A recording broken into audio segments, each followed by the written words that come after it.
Assalamualaikum warahmatullahi wabarakatuh. Perkenalkan, nama saya Amun Hadi Kariska STRK, peserta Latsar CPNS tahun 2023 dari Dinas Kesehatan 50 Kota, Angkatan 7, Kelompok 3. Nah, pada kesempatan kali ini saya akan menyampaikan tentang analisis isu kontemporer. Nah, apa sih analisis isu kontemporer? Adalah suatu masalah atau persoalan yang terjadi di masa sekarang atau sesuatu yang sedang hangat dan ramai dibicarakan. Dengan kata lain, berita viral, baik di lingkungan masyarakat maupun di media cetak dan media sosial.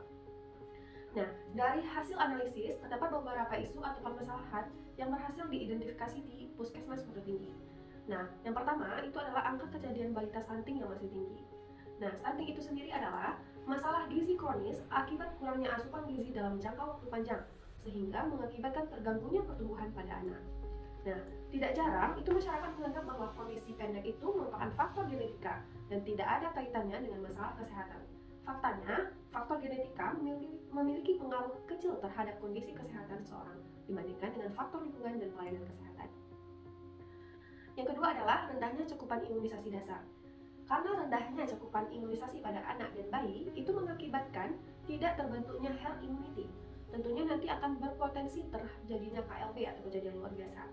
Nah, rendahnya cakupan imunisasi ini itu disebabkan oleh rendahnya motivasi orang tua untuk membawa anaknya ke posyandu untuk imunisasi. Kemudian sulitnya akses jalan dan keadaan geografis yang berjauhan dan keterlibatan pihak-pihak lintas sektoral yang masih kurang. Yang ketiga yaitu tenaga kesehatan jarang menggunakan alat pelindung diri. Nah, penggunaan alat pelindung diri itu di puskesmas masih dikategorikan kurang dalam pelaksanaan dan penerapannya. Hal ini bisa menyebabkan kecelakaan kerja seperti tertusuk jarum, tergores, atau penularan penyakit infeksi.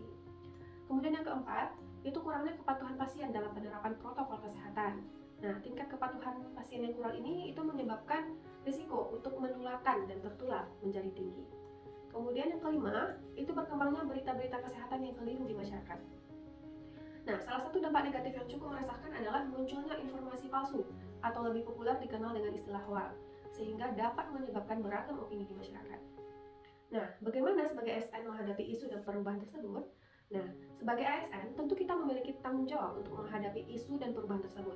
Terdapat beberapa langkah yang dapat kita lakukan, diantaranya yang pertama, pendekatan kepada masyarakat itu yang melibatkan lintas sektoral yang bertujuan untuk memberikan pemahaman kepada masyarakat terkait pentingnya pencegahan stunting, pentingnya pemberian imunisasi dasar, penerapan protokol kesehatan dalam kehidupan sehari-hari, serta budaya selektif agar bisa menyaring informasi yang beredar di media sosial, terutama terkait berita-berita kesehatan yang keliru. Nah, selain itu, ASN terkait juga harus bisa mensosialisasikan dan menjadi role model dalam meningkatkan kualitas kesehatan dalam masyarakat, sehingga masyarakat mengetahui dan mampu merubah sikap serta perilaku sehat. Selanjutnya, bagaimana teknik mengatasi isu dengan USG? Nah, seperti yang kita ketahui, USG itu sendiri adalah urgency, seriousness, dan growth. Nah, U itu berarti mendesak. Yang kemudian seriousness itu artinya seberapa serius atau suatu isu harus dibahas dikaitkan dengan akibat yang akan ditimbulkan. Kemudian growth itu artinya seberapa besar kemungkinan memburuknya isu tersebut jika tidak segera kita tangani. Nah, dari hasilnya itu kita dapat yang pertama tadi isunya adalah angka kejadian balita stunting yang masih tinggi. Nah, itu total poinnya adalah 13. Kemudian rendahnya cakupan imunisasi dasar itu poin totalnya ada 15. Kemudian tenaga kesehatan yang jarang menggunakan alat pelindung diri itu poinnya 11. Dan kurangnya kepatuhan pasien dalam penerapan protokol kesehatan poinnya 9. Kemudian berkembangnya berita-berita kesehatan yang keliru di masyarakat itu poinnya ada 12.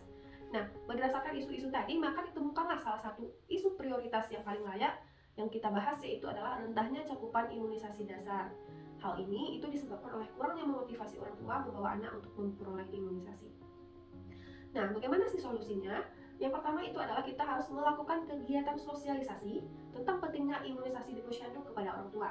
Yang kedua, tenaga kesehatan aktif membangun komunikasi dan koordinasi dengan lintas sektoral untuk meningkatkan kualitas kesehatan.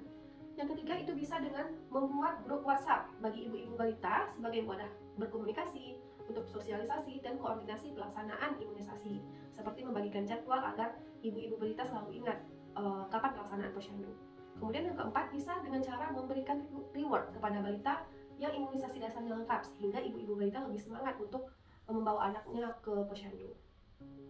Nah, ada juga analisis isu prioritasnya dengan modal insani. Nah, yang pertama itu dengan modal intelektual. Nah, dengan modal intelektual diharapkan itu pegawai atau tenaga kesehatan dapat lebih memahami serta mempelajari terkait bagaimana cara memberikan promosi kesehatan yang baik kepada orang tua ataupun keluarga yang memiliki peran besar dalam memberikan keputusan di dalam keluarga. Yang kedua itu modal emosional. Nah, tenaga kesehatan itu perlu menyadari bahwa tidak semua orang mengerti dari dampak imunisasi. Oleh sebab itu, tenaga kesehatan harus mampu menjalin kedekatan emosional dengan masyarakat agar terjadinya perubahan sikap dan perilaku dari masyarakat itu sendiri. Yang ketiga itu modal sosial. Nah, mampu berkomunikasi dengan baik dengan masyarakat untuk sama-sama belajar agar terjadi persamaan persepsi sehingga terjalinnya komunikasi yang baik antara tenaga kesehatan dan masyarakat demi tercapainya tujuan bersama. Selain itu juga dibutuhkan sosialisasi dengan lintas sektoral sehingga hal-hal yang dianggap sulit diselesaikan oleh puskesmas sendiri dapat diselesaikan dengan baik. Kemudian selanjutnya adalah modal ketabahan. Nah, tenaga kesehatan itu harus mampu menyelesaikan segala permasalahan atau kendala yang dihadapi masyarakat dengan ramah dan dengan jelas agar isu tersebut dapat terselesaikan dengan baik. Serta tenaga kesehatan juga harus mampu menyelesaikan permasalahan terkait KIPI atau kejadian ikutan pasca imunisasi yang nantinya akan menjadi isu-isu negatif di masyarakat. Selanjutnya adalah modal etika. Di sini, tenaga kesehatan yang akan memberikan pelayanan imunisasi itu harus memberikan penjelasan dan pemahaman terlebih dahulu sebelum dilakukannya imunisasi dengan cara yang santun, dengan cara yang jelas, ramah.